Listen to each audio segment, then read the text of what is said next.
Oke Wak, jadi kisah yang akan aku bawakan malam ini dikirim sama Wawa aku yang bernama Ninis dari Bandung. Halo Ninis. Nah sebenarnya Wak, Ninis ini bukan orang yang bisa melihat sosok gaib secara langsung gitu loh. Melainkan dia ini hanya bisa merasakan kehadiran mereka-mereka ini. Dan sejak kecil sampai dewasa Wak, Ninis ini belum pernah tuh mengalami gangguan yang memang ekstrim-ekstrim kali gitu. Ya cuma sebatas merinding-merinding aja lah kayak biasanya, tidak sampai yang bisa dinampakin langsung tuh. Nah hingga akhirnya pada tahun 2022 kemarin Wak, Ninis ini mulai mengalami serangkaian teror mengerikan yang tidak pernah bisa dia lupakan seumur hidupnya. Teror yang dialami sama Ninis ini dimulai pada bulan Agustus tahun 2022 kemarin.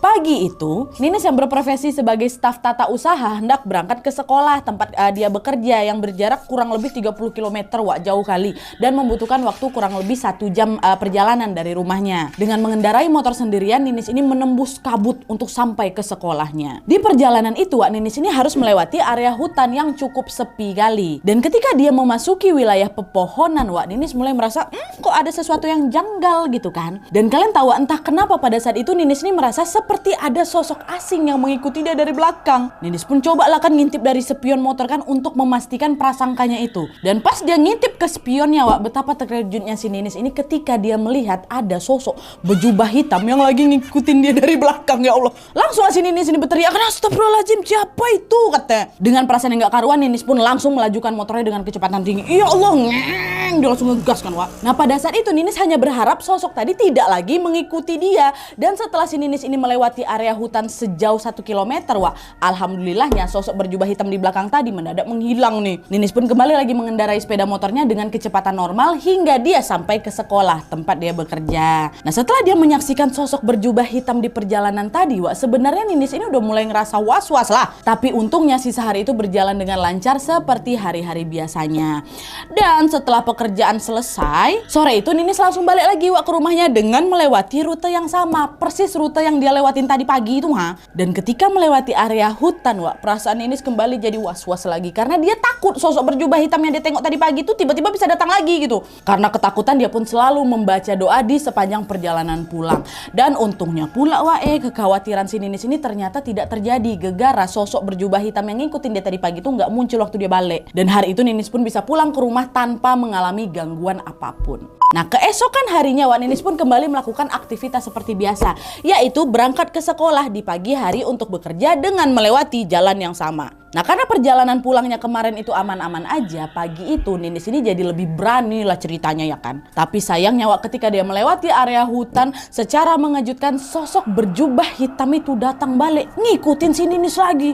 Yang diperhatikan sama si Ninis Wak, sosok itu melayang dan terus mengekor beberapa meter di belakangnya si Ninis. Bayangin apa kalian, pagi-pagi loh, itu bukan malam loh ya. Suasana hutan yang masih sepi tanpa satupun kendaraan yang lewat pun membuat bulu kuduk Ninis ini merinding kali. Alhasil dengan jantung yang terus berdebar-debar Wak, dia pun langsung ngebut nih dengan kecepatan tinggi menuju ke sekolah. Dan setelah melaju beberapa jauh Wak, tanpa dia sadari sosok berjubah hitam tersebut pun sudah menghilang nih dan tidak lagi mengikuti si Ninis. Ninis pun berusaha lagi mengabaikan sosok tersebut sembari berpikir positif, alah bukan apa-apa, itu cuman halusinasi aku aja kok katanya kan. Nah tapi Wak, mau segimanapun si Ninis ini berusaha meyakinkan dirinya kalau itu hanya halusinasi aja, nyatanya setiap pagi di lokasi yang sama dia selalu diikuti oleh Jojok oleh sosok berjubah hitam tersebut selama 7 hari berturut-turut Wak. Hal itu jelaslah membuat si Ninis ini ketakutan setengah mati ya kan. Nah tapi di sisi lain si Ninis ini agak ngerasa bersyukur Wak, karena sosok hitam tadi itu hanya menampakkan dirinya aja, tidak sampai ngeganggu si Ninis ataupun ngecelakain si Ninis tuh loh,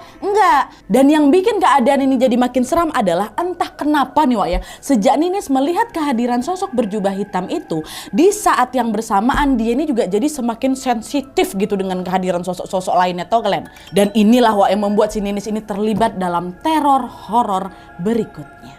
Nah jadi Wak, beberapa hari setelah dia diikuti sosok berjubah hitam, tepatnya pada tanggal 16 Agustus tahun 2022, kampungnya si Ninis ini sedang mengadakan pawai tahunan Wak untuk memperingati hari kemerdekaan. Nah pada saat itu banyak kali lah itu kan warga-warga di kampungnya yang ikut dalam pawai tersebut. Mereka hadir dengan memakai bermacam-macam kostum Wak. Dan Ninis ini juga ikut Wak berpartisipasi dalam acara tersebut sebagai tukang make up atau MUA yang bertugas untuk merias para peserta pawai. Nah di saat Ninis sedang merias wajah salah satu peserta, datanglah ini dua anak perempuan kan, yang satu namanya si Yayu, satu lagi namanya si Raya. Disapalah si Ninis, "Teteh, make upin aku juga dong," katanya. Nah, mendengar permintaan mereka, Ninis pun langsung mengiyakan dan menyuruh mereka, "Oke dah, tunggu kalian di sana dulu." Nah, nggak lama kemudian Wak Ninis pun meminta si Yayu untuk duduk di sebuah